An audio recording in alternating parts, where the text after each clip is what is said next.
ಗದಗ ಜಿಲ್ಲೆಯ ಲಕ್ಷ್ಮೇಶ್ವರ ತಾಲೂಕು ಗೋಜನೂರು ಗ್ರಾಮದ ಗುಡ್ಡದಲ್ಲಿ ಸರ್ಕಾರಿ ಹಿರಿಯ ಭೂವಿಜ್ಞಾನಿಯವರ ಕಾರ್ಯಾಲಯ ಗಣಿ ಮತ್ತು ಭೂವಿಜ್ಞಾನ ಇಲಾಖೆಯ ಯಾವುದೇ ರೀತಿಯ ಪರವಾನಗಿ ಪಡೆಯದೆ ಅಕ್ರಮವಾಗಿ ಮಣ್ಣು ಗಣಿಗಾರಿಕೆ ಮಾಡಿ ಅಕ್ರಮವಾಗಿ ಸಾಗಾಟ ಮಾಡುತ್ತಿರುವುದನ್ನು ಕಂಡರೂ ಕಣ್ಮುಚ್ಚಿ ಕುಳಿತ ಜಿಲ್ಲಾಡಳಿತ ಮತ್ತು ಅರಣ್ಯ ಗಣಿ ಮತ್ತು ಭೂವಿಜ್ಞಾನ ಇಲಾಖೆ.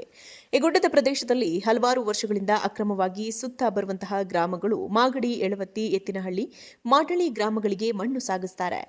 ಗಣಿಗಾರಿಕೆ ಮಾಡುತ್ತಾ ಭಾರೀ ಪ್ರಮಾಣದ ಗುಂಡಿಗಳ ಪ್ರಪಾತ ಕಂದಕಗಳನ್ನು ನಿರ್ಮಾಣ ಮಾಡುತ್ತಿದ್ದಾರೆ.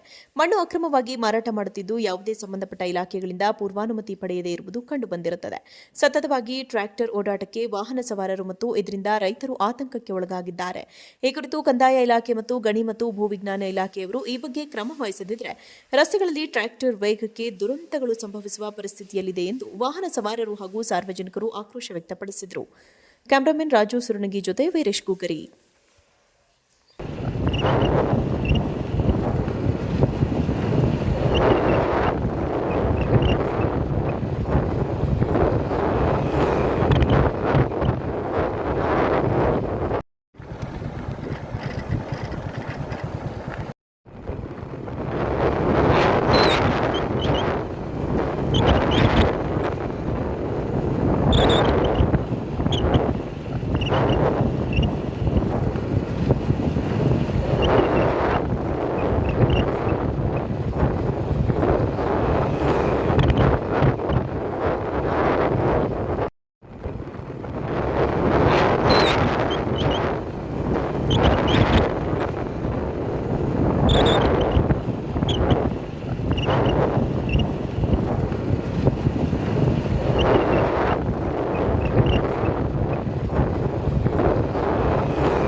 ಗದಗ ಜಿಲ್ಲೆಯ ಲಕ್ಷ್ಮೇಶ್ವರ ತಾಲೂಕು ಗೋಜನೂರು ಗ್ರಾಮದ ಗುಡ್ಡದಲ್ಲಿ ಸರ್ಕಾರಿ ಹಿರಿಯ ಭೂವಿಜ್ಞಾನಿಯವರ ಕಾರ್ಯಾಲಯ ಗಣಿ ಮತ್ತು ಭೂವಿಜ್ಞಾನ ಇಲಾಖೆಯ ಯಾವುದೇ ರೀತಿಯ ಪರವಾನಗಿ ಪಡೆಯದೆ ಅಕ್ರಮವಾಗಿ ಮಣ್ಣು ಗಣಿಗಾರಿಕೆ ಮಾಡಿ ಅಕ್ರಮವಾಗಿ ಸಾಗಾಟ ಮಾಡುತ್ತಿರುವುದನ್ನು ಕಂಡರೂ ಕಣ್ಮುಚ್ಚಿ ಕುಳಿತ ಜಿಲ್ಲಾಡಳಿತ ಮತ್ತು ಅರಣ್ಯ ಗಣಿ ಮತ್ತು ಭೂವಿಜ್ಞಾನ ಇಲಾಖೆ. ಈ ಗುಡ್ಡದ ಪ್ರದೇಶದಲ್ಲಿ ಹಲವಾರು ವರ್ಷಗಳಿಂದ ಅಕ್ರಮವಾಗಿ ಸುತ್ತ ಬರುವಂತಹ ಗ್ರಾಮಗಳು ಮಾಗಡಿ, ಎಳವತ್ತಿ, ಎತ್ತಿನಹಳ್ಳಿ, ಮಾಡಳಿ ಗ್ರಾಮಗಳಿಗೆ ಮಣ್ಣು ಸಾಗಿಸುತ್ತಾರೆ. ಗಣಿಗಾರಿಕೆ ಮಾಡುತ್ತಾ ಭಾರೀ ಪ್ರಮಾಣದ ಗುಂಡಿಗಳ ಪ್ರಪಾತ ಕಂದಕಗಳನ್ನು ನಿರ್ಮಾಣ ಮಾಡುತ್ತಿದ್ದಾರೆ. ಮಣ್ಣು ಅಕ್ರಮವಾಗಿ ಮಾರಾಟ ಮಾಡುತ್ತಿದ್ದು ಯಾವುದೇ ಸಂಬಂಧಪಟ್ಟ ಇಲಾಖೆಗಳಿಂದ ಪೂರ್ವಾನುಮತಿ ಪಡೆಯದೇ ಇರುವುದು ಕಂಡುಬಂದಿರುತ್ತದೆ. ಸತತವಾಗಿ ಟ್ರ್ಯಾಕ್ಟರ್ ಓಡಾಟ ವಾಹನ ಸವಾರರು ಮತ್ತು ಇದರಿಂದ ರೈತರು ಆತಂಕಕ್ಕೆ ಒಳಗಾಗಿದ್ದಾರೆ.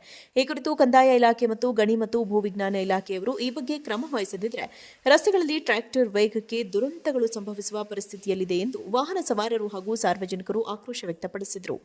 ಕ್ಯಾಮರಾಮನ್ ರಾಜು ಸುರನಗಿ ಜೊತೆ ವೀರೇಶ್ ಕೂಗರಿ.